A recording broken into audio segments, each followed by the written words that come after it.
Amina and the Great Green Wall. Amina was packing her school bag when her teacher, Monsieur Diallo, stopped by her desk.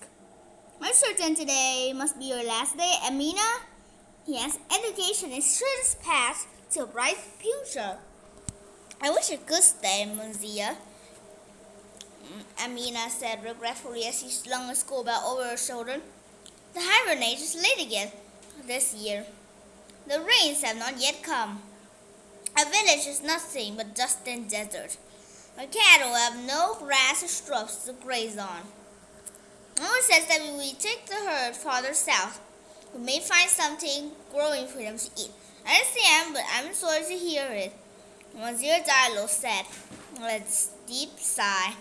"You know, when I was a boy, there were so many trees in the Sahel, but you could barely see the sky.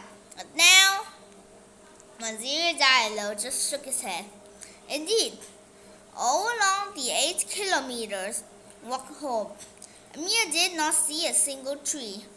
Her feet left stark prints in the sandy red soil as she passed herds of skinny white zebu cattle. The hungry cows nosed the ground, but on earth had nothing to offer them.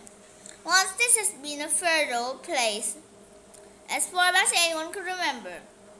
Amina's community, the Fulani, had moved with the seasons and followed the cattle to fresh pasture. After decades of drought, however, grass struggled to grow, and the many hungry animals mean the land never had a chance to rest and restore itself. Now the Sahel was turning into a desert. The Sahel is a semi-arid region that stretches across Africa, dividing the desert in the north from the humid savannas in the south. Since the 1980s, this grassland region has been devastated by drought and desertification. More than 50 million people call the Sahel home. The changing environment has severely impacted those who rely on land to farm and to raise livestock. At home, Amina's mother was weighing bowls of misery rice. Aunt told Amina was hungry after a long walk, but squeezed her shoulder in sympathy. "I wish I could stay in school," she said, "but we have no choice but to put the herd first. If the cows suffer, we cannot sell them or milk them. Then we eat, let alone pay your school fees. What if the rain don't come? Or what if we don't find grass? What if we're so far behind at school and I never catch up?"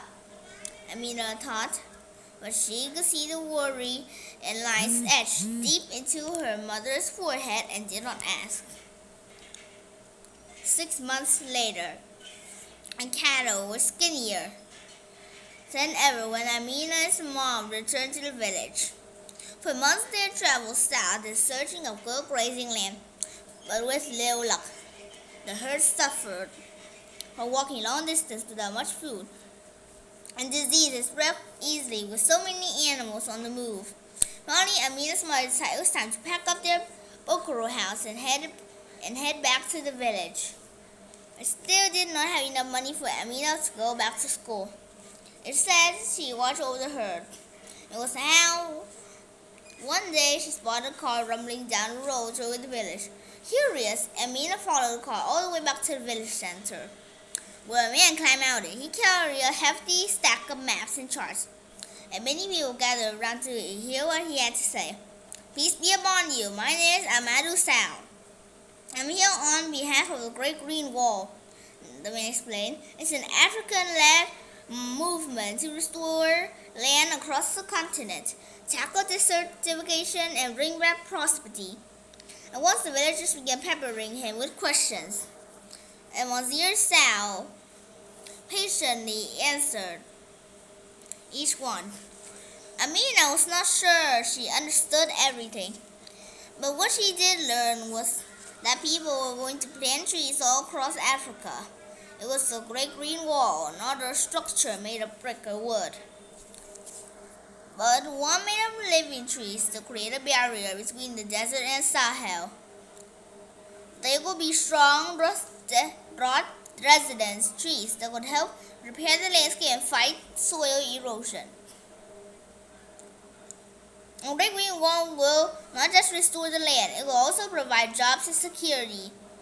Monsieur Sal promised. Once a tree has strong roots, they will help hold water in the soil, so you can grow other crops and feed yourselves and your cattle. We will give you everything you need, training, materials, and seedlings. One day you'll be able to tell your children you helped create a national wonder of the world. The Great Green Wall is a real project. Since 2007, 11 African countries have signed up to participate in this unique effort to combat the effects of climate change. Each country developed its own national action plan and is working with local communities to plan a 6,900 kilometers green wall of trees across the African continent. As of 2022, more than 200 square kilometers, 50,000 AC of trees have been planted in Senegal, providing food, jobs, and security.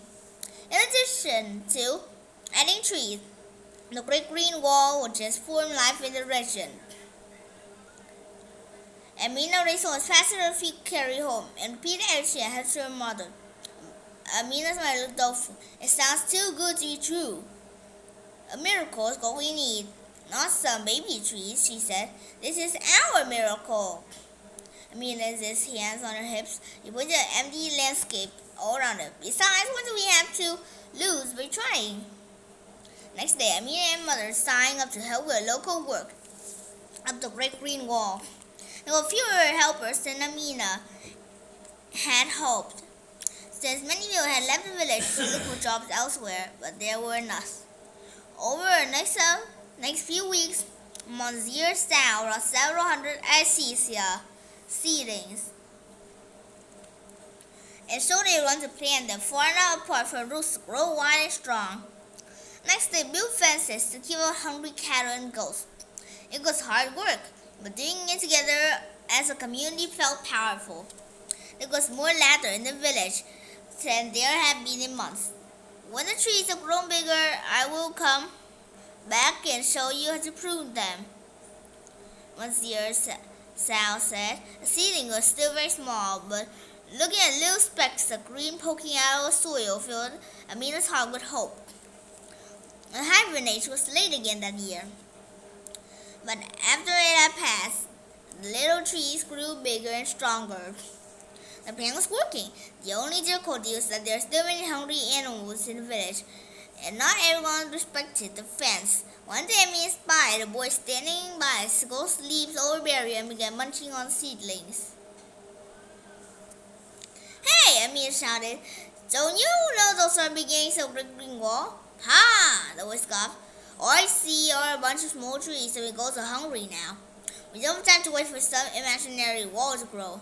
I know it's hard to wait. I'm impatient too, Amina said. Let's imagine with me. One day these trees will be taller than us. So what are our houses? They will stretch from here to Senegal, all the way across the Sahel to Djibouti. It will be great for them to grow. They will protect us from the desert. The land will grow healthy again. Your goats will have enough to eat. So will my family's cattle. The whole village will be better. Men won't need to leave the village to look for work. The herds can stay close to home, and children can come to school again. Isn't that all that worth the wait? We just have to have patience and strength like the trees. Sure, what will happen, but it's hard just wait. The boy admitted. Will it go faster I help to work on the project? Of course, Amina said. Let's start with your goats. She and the boy rounded up his goats and drove them away from growing acacia tree. 8 years later, Amina had just finished packing her bag when her teacher, Monsieur Diallo, stopped by her house in the village. She smiled proudly as she slung a bag over her shoulder, and Amina's mother did too. Are you ready for university? He asked. It'll be a big change moving to Dhaka city. Life is different in a village life, you know.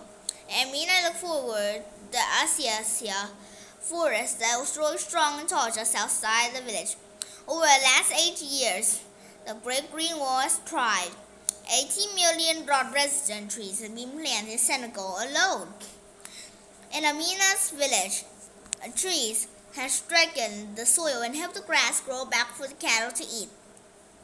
The village had even saved enough money to pay for solar panels for the school, and Amina had been able to resume studies.